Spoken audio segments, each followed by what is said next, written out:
परिषदेत भाजपचे आमदार प्रकाश भारसाकडे यांना धक्का बसण्याची शक्यता आहे, कारण भाजपच्या उमेदवार नलिनी भारसाकडे तिसऱ्या क्रमांकावर आहेत। दर्यापूरमध्ये शिवसेना शिंदे गटाचे उमेदवार प्रदीप मलिये यांनी आघाडी घेतली आहे। दर्यापूरमध्ये शिवसेना शिंदे गटाने जोरदार मुसंडी मारलेली आहे। भाजपचे आमदार प्रकाश भारसाकडे हे गेल्या 8 टर्मपासून तिथे आमदार आहेत। रत्नागिरीमध्ये देखील एकदा आपण जाऊयात। एकूण 7 जागा आहेत, त्यापैकी भाजपला एका जागी विजय मिळताना दिसतोय। शिवसेनेच्या वाटेला 4 जागा गेलेल्या आहेत, काँग्रेसच्या 1 आणि शिवसेना युबीटीनं अद्याप खातं देखील त्या ठिकाणी उघडलेलं नाहीये। तर अमरावतीमध्ये धारणी नगर परिषदेत भाजपचे उमेदवार सुनील चोथमल 670 मतांनी त्यांनी आघाडी घेतलेली आहे। अकोला जिल्ह्यात अकोटमधनं बाळापूरमधून काँग्रेस आघाडीवर आहे, हिवरखेडमधून भाजप आघाडीवर असल्याचं चित्र आहे। तर पालघरचं नगराध्यक्षपद सध्या शिवसेनेकडे गेलेलं आहे। नगराध्यक्षपदी उत्तम घरत हे विजयी झालेले आहेत। महत्त्वाची अपडेट आपण पाहतोय, पालघरमधनं नगराध्यक्षपद आता पालघरचं शिवसेनेकडे गेल्याचं एक महत्त्वाचे अपडेट्स आपल्यापर्यंत येत आहेत। या निवडणुकीत अनेकांची प्रतिष्ठा पणाला लागलेली आहे। कागलमधून समरजित गाडगे आणि मुश्रीफ यांची प्रतिष्ठा पणाला लागली आहे। भोकरदनमधून दानवे पिता पुत्र आहेत। जामखेडमध्ये रोहित पवार आणि राम शिंदे यांची प्रतिष्ठा पणाला लागली आहे। संगमनेरमध्ये खताळ आणि सत्यजित तांबे असा राजकीय संघर्ष बघायला मिळाला, ज्यात सत्यजित तांबे यांच्या पत्नी मैथिली तांबे या सध्या बाजी मारताना दिसत आहेत। कणकवलीत राणेबंधूंमध्ये चुरस बघायला मिळाली, तर अहिल्यानगरमध्ये विखे थोरात काळे कोल्हे असा राजकीय संघर्ष बघायला मिळाला। कामठीमध्ये चंद्रशेखर बावनकुळे यांचा गड तेच कायम राखण्यात त्यांना यश मिळतं का हे बघावं लागेल। रायगडमध्ये गोगावले आणि तटकरे संघर्ष बघायला मिळाला। बारामती नगर परिषदेत दोन्ही राष्ट्रवादी या आमने सामने आहेत, तिथेही काय होतंय बघायचं आहे। शिर्डीत महायुतीचे 8 उमेदवार विजयी झालेले आहेत। शिर्डीमध्ये महायुतीच्या जयश्री थोरात या सध्या आघाडीवर आहेत। तर भंडाऱ्यामधलं एकदा चित्र पाहूयात। साकोली नगर परिषदेमध्ये दुसऱ्या फेरीत नगराध्यक्ष पदाकरता देवश्री मनीष कापगते भाजपच्या आहेत, त्यांना 1794 मतं। सुनीता कापगते काँग्रेसकडनं 1088, भारती मोहन लांजे राष्ट्रवादी काँग्रेसकडनं त्यांना 552 मतं मिळालेली आहेत। तर दुसरीकडे राष्ट्रवादी शरदचंद्र पवार पक्षाच्या उरण नगरपालिकेमध्ये त्यांनी बाजी मारलेली आहे। भावना घाणेकर तिथं विजयी झाले। तर यावेळेस राज्यातल्या वेगवेगळ्या नगरपालिका आणि नगरपंचायत निवडणुकांमध्ये अनेक राजकीय घराण्यांचे सदस्य निवडणुकीत षड्रूट हुकून उभे राहिले। यामध्ये विद्यमान आमदार आणि मंत्र्यांचे काही नातेवाईक थेट मैदानात उतरले आहेत। कोणाची मुलगी निवडणुकीच्या मैदानात आहे, कोणाची पत्नी, कोणाची आई, कोणाची सून या निवडणुकीच्या मैदानात, तर कोणाचा मुलगा आणि मुलगी सुद्धा या निवडणुकीच्या रिंगणात आहे। त्यामुळे अनेक नेत्यांसाठी, अनेक प्रतिष्ठित राजकीय घराण्यांसाठी सुद्धा ही निवडणूक अतिशय महत्त्वाची सिद्ध होताना दिसते। निश्चितच आणि लोह्यामधनं एक अपडेट येते। राष्ट्रवादी शरद पवार पक्षाचे राष्ट्रवादीचे शरद पवार हे अजित पवार पक्षाचे उमेदवार आहेत, ते विजयी झालेले आहेत। लोह्यामधनं ही अपडेट आहे। तर परभणीमध्ये गंगाखेडमध्ये अजित पवार गटाच्या उमेदवार सध्या आघाडीवर असल्याचं कळतंय।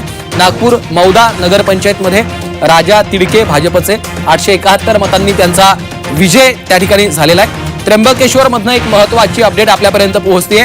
त्र्यंबकेश्वरमध्ये सध्या 2 ईव्हीएम मशीन ह्या बंद झालेल्या आहेत। मतमोजणी त्या ठिकाणी स्थगित करावी लागलेली आहे, एक महत्त्वाची अपडेट। त्यामुळं मतमोजणीमध्ये काहीसा आता खंड पडताना आपल्याला त्र्यंबकेश्वरमध्ये पाहायला मिळतोय। त्यामुळे तत्काळ त्या ठिकाणी हा जे काही मशीन बंद झालेले आहेत, तांत्रिक बिघाड असेल तो लवकरात लवकर सोडवला जाणार का हे देखील पाहावं लागेल। तळोदा नगर परिषदेमधनं एक महत्त्वाची अपडेट आहे। तळोदा पालिकेसाठी अजित पवार यांच्या राष्ट्रवादीच्या उमेदवार भाग्यश्री चौधरी यांनी सध्या आघाडी घेतलेली आहे। 1058 मतांनी त्या आघाडीवर आहे। आणि पुन्हा एकदा या स्क्रीनच्या माध्यमातून आपण काही तांत्रिक कारणांमुळे 2 ईव्हीएम मशीन बंद पडलेल्या आहेत, त्यामुळे मतमोजणी थांबवावी लागलेली आहे त्र्यंबकेश्वरमध्ये। त्याच्यामुळे त्र्यंबकेश्वरमधला निकाल काहीसा लांबण्याची शक्यता आहे। गंगाखेडमध्ये राष्ट्रवादीची आघाडी बघायला मिळते। राष्ट्रवादीचा उमेदवार हा गंगाखेडमधून सध्या आघाडीवर आहे।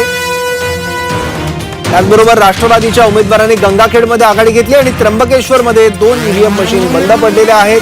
काही तांत्रिक कारणामुळे तिथली मतमोजणी आता लांबली जाण्याची शक्यता आहे। तर नागपूर मौदा नगरपंचायतीत भाजप उमेदवाराचा विजय। मौदामध्ये भाजपचे राजा तिडके यांचा विजय झालाय। भाजपचे राजा तिडके 871 मतांनी विजयी झालेले आहेत। नागपूरच्या मौदा नगरपंचायतीतला निकाल आता हाती आलाय, तिथे भाजपचा विजय झालेला आहे।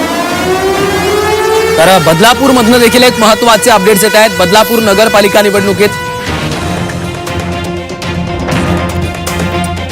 आता रायगड जिल्ह्यातल्या सुद्धा वेगवेगळ्या नगरपालिकांचे निकाल हाती येत आहेत।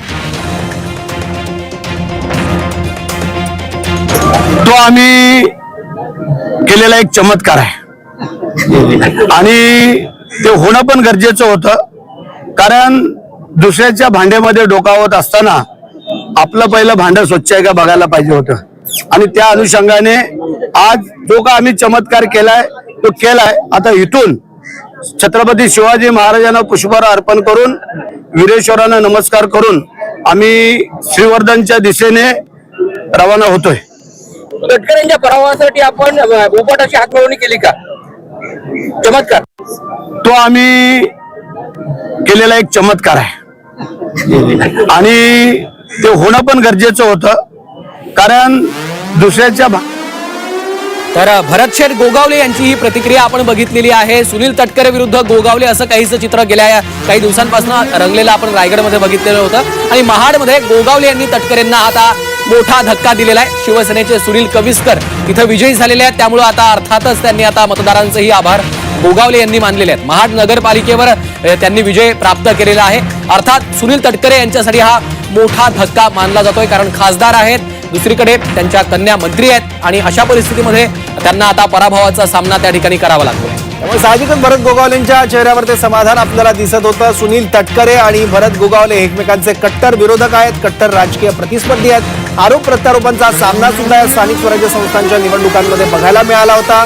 कोण कोणाचा व्हिडिओ काढतो याच्यावरून सुद्धा वेगवेगळे आरोप दोघांमध्ये झालेले होते आणि मोठा फटका तटकरे कुटुंबाला बसलेला आहे. श्रीवर्धन पाठोपाठ महाडमध्ये सुद्धा महाडमध्ये शिवसेनेचा भगवा आता नगरपालिकेवर फडकणार आहे. सुनील तटकरे यांना मोठा धक्का. श्रीवर्धन पाठोपाठ महाडमध्ये तिथे शिवसेनेचे उमेदवार विजयी झालेले आहेत. तर बीडमधनं देखील एक महत्वाची अपडेट आपल्यापर्यंत येते. जिल्ह्यातल्या सर्वच ठिकाणी भाजपनं आघाडी घेतलेली आहे. बीडमध्ये परळीमध्ये महायुती आघाडीवर आहे. पालकमंत्री अजित पवार यांना मोठा झटका तिथं बसतोय. पंकजा मुंडे यांची खेळी आता यशस्वी ठरणार असल्याचं बोललं जात आहे. तर उरणमधनं एक महत्वाची अपडेट. नगर परिषदेवर महाविकास आघाडीनं झेंडा फडकवलेला आहे. राष्ट्रवादी शरद पवार पक्षाच्या भावना घाणेकर तिथं विजयी ठरलेल्या आहेत. संभाजीनगरमधून भाजपकडे 1 जागा, शिवसेनेकडे 2 जागांवर राष्ट्रवादी अजित पवार पक्ष 1, उद्धव ठाकरेंची शिवसेनेला 1, काँग्रेसला 2 जागा जाताना आपल्याला संभाजीनगरमध्ये पाहायला मिळत आहेत. एक वेगळी बातमी आहे महत्वाची.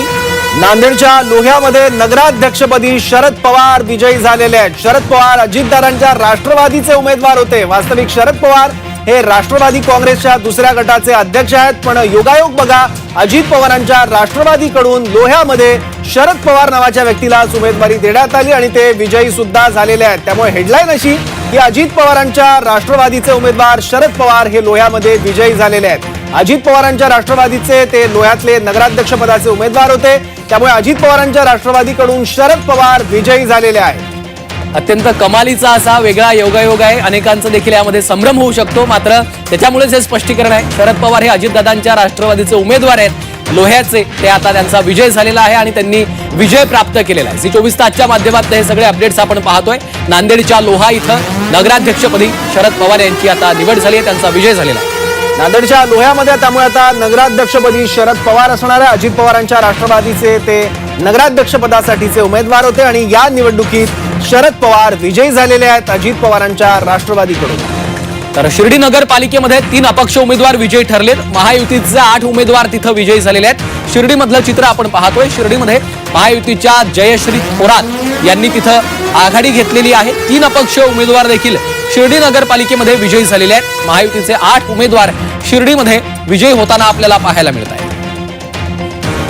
एकूण आकडेवारी राज्यातली आपण बघतोय. ही स्थानिक स्वराज्य संस्थांची निवडणूक केवळ पक्षांच्या चिन्हांवर नाही, तर नेते आणि त्यांच्या कुटुंबातील सदस्यांच्या वैयक्तिक प्रभावावर, राजकीय वारशावर आणि त्यांचा जो काही दांडगा जनसंपर्क आहे त्याच्यावर लढवली जाते.